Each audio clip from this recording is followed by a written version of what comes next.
You and me, we ain't nothing alike. Let's set the record straight. Those words you say, they hold no weight, they like. Let's set the record straight. You'll never break the man before you're out.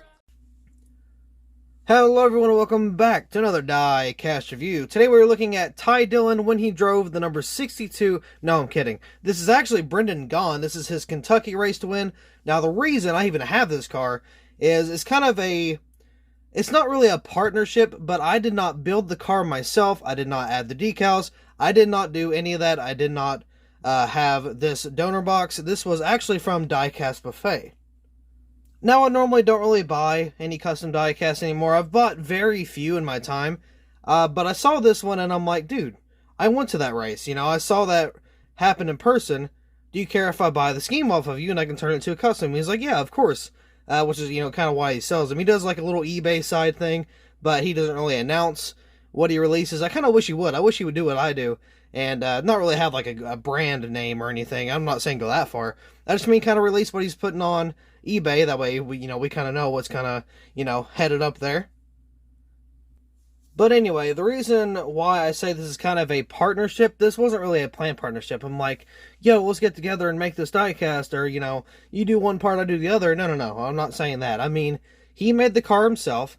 Of course, he stripped the paint, stripped the car, added the decals, painted the car, everything like that. I just added the race win details, because again, that's the only reason why I bought this car, was to make the race win, because that was my, or one of my races that I attended in person. So I thought that would have been very awesome. I would love to have a custom 124 of this made someday. I have only been to, well, 3, technically, Xfinity races now. I went to the one in Martinsville for 2022, and then I went to the 2016 Kentucky race and the 2014 Kentucky race. This was the 2014 one. Of course, Brendan Gaughan got that one, and then Elliott Sadler got the 2016 one, which I thought was really cool as well. So at this time, I did not know much at all about racing. I was just kind of tagging along with a friend of mine. This was back in 2014 again. So how old was I? How old was Wrangler in 2014? Let's see, do quick math. Was I 12? I was 11, but I would have been 12 because my birthday's in December. So this wasn't a December race, and even if it was, it's December 27th. So I know for sure I wasn't even, had my birthday yet. So I would be 11 at this time. Now, little old 11-year-old Wrangler did not know much about racing. He just knew that they were really fast and really cool. So yeah, I guess it just kind of stuck throughout all these years. But I didn't even know who Brendan Gaughan was whenever I won the race. So when he won the race, I was like, oh, cool, 62 car won, and then that was it. I mean, I don't remember much of that race. I do have a very terrible, and I mean very terrible, vlog, I'm pretty sure. But, or do I? No, I have it for, the Elliott Sadler in 2016, not for, 2014. So my bad. I don't have a thingy on this. I don't have a vlog, but I do have a video on the Elliott Sadler one also. But either way, yeah, this is the paint scheme from the Kentucky race. Looks very good. I didn't see any confetti or anything, so I did not add any. But let's go and take a look at this closer, or take a closer look at the car again, because it was kind of a two-person deal. I did all the race detail, and Diecastbuffet did all the decaling and whatnot. Speaking of him, though, I consider him a very close friend. A link in the description will take you right to his YouTube channel. I'm going to try to get his Instagram too, but I do have a link to the YouTube channel. I always have a link to his YouTube channel in the description. So go check him out if you have not already. I'm sure you know who he is. If you don't, I don't know what you're doing, because he is a very, very upcoming... Oh, what was that? Oh, okay. I just heard something. I didn't know what that was. Anyway, what I was saying is he's a pretty upcoming diecast YouTuber. I mean, he's already passed me in subscribers. He is doing very well for himself, and I'm very glad to see that. So anyway, let's go ahead and get to this diecast review and get it underway.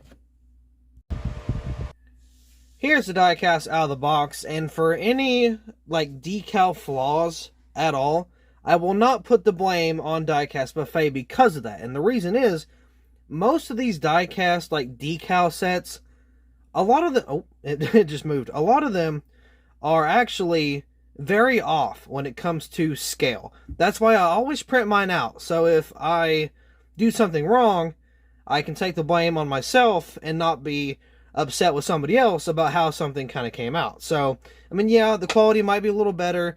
The colors might be a little better. I might have more opportunity and more options for like customs and stuff, but at the same time, I'd much rather just do my own work.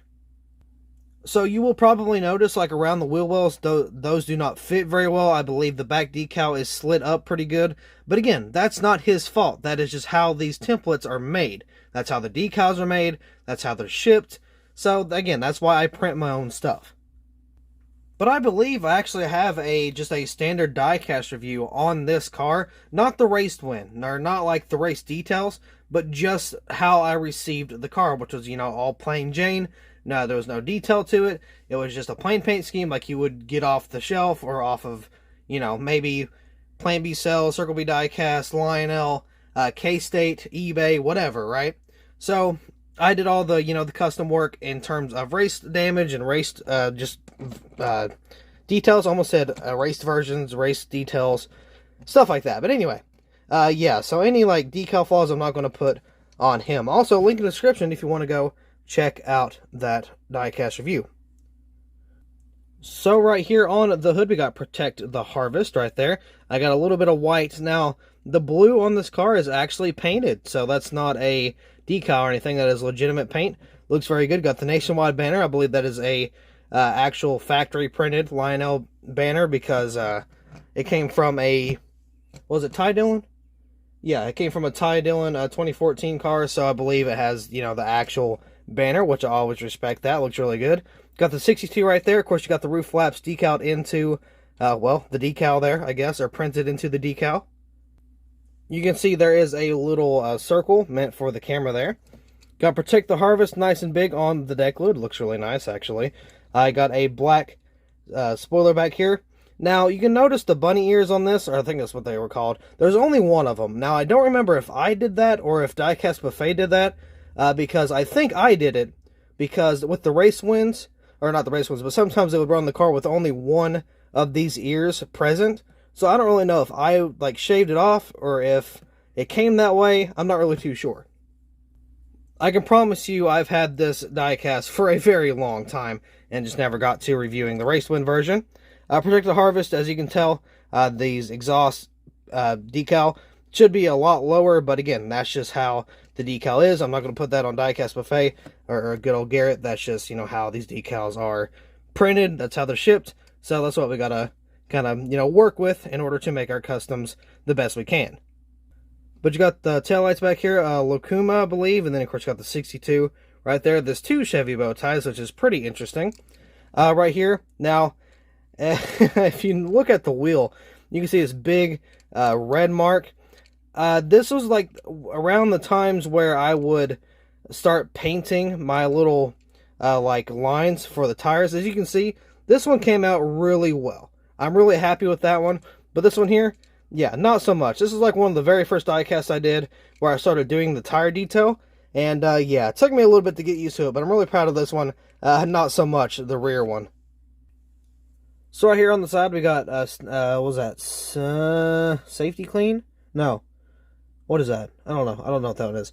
You got joinaps.com, Protect the Harvest right there. Of course, you got the Goodyear tire. Again, it's not very good, but it's there. Lucas Oil, got Brendan Gaughan. It's kind of hard to read, but it's there. Got Wicks, Lucas Oil once again. Sherman Williams and Champion, I believe. South Point. I don't know what that sponsor is. It's kind of cut off a little bit. I can't really. Is that just UNOH? I don't really know how to pronounce that. We got the 62 right there. Got the exhaust plate there, of course. Got the NASCAR race car, NASCAR Nationwide Series. Coors Light, I think it's Pole Award, Autometer, Jegs, MSD, ARP, Mechanics Wear, Edelbrock, Simpson, JE, Holly, and 3M there. Got a little race wear along the side. Of course, you got that tire detail up front. You can see around the front end here. You got the headlights. So you got the 62, Moog, Mel, Comp, Edelbrock. No, Moog, Mel, Comp, Sunoco, no Edelbrock.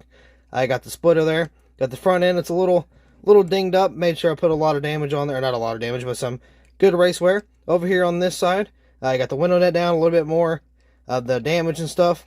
Of course, you got the little tire mark there as well. On the inside, it's hard to tell, but the whole roll cage is detailed. You You can see on the dashboard, there's a red and blue piece there. And the steering wheel is also detailed. It's just kind of really hard to tell. So there is that. Now, we are not done. We've still got to take a look at the undercarriage, of course. So let's go ahead and take a look at that. Now, this underpiece kind of gets a little gnarly, not going to lie. So, I am going to defend Diecastbuffet again because, honestly, these undercarriages can be a pain in the butt to remove. And trust me, I've done a few of these chunks a few times. It sucks. Sometimes they just get stuck, sometimes they crack, sometimes they break. So because of that, it can be a little difficult in order to get the base off. But most of the time, I somehow manage to do it pretty good. I don't really have a lot of mistakes or anything. I never have anything in the back, but I do have stuff in the front all the time. I always have these little, well, not always, but a lot of times I'll have these little gaps there just because they were a pain in the butt to remove. Nonetheless, don't get me wrong, this is a good car, and Diecastbuffet did a fantastic job, putting all the decals on the best to his ability, because again, these decals are just, sometimes they don't fit very well. But we got the undercarriage here. Of course, you can tell the axles are black. I got a little, not black, a little red fuel tank there. So you got another little red piece. I got the exhausts that are black. You got the axles are black, and I guess those little support beams back here, or little supports, those are black too. And then whatever these are up here with this little bracket for the transmission, that is black. And then, of course, you got transmission drive shaft, which is actually gray. Normally they are silver, but at this time I was making the custom, my silver was super, water-like and super liquidy. So I switched to gray for a very short time just to kind of cover for the silver. And then I got a brand new silver, and it works really well. So yeah, there's the diecast. Hopefully you guys enjoyed this one. I know I enjoyed making the car for sure. Once again, shout out to Diecastbuffet for, partially making this build. He did most of the work, to be fair.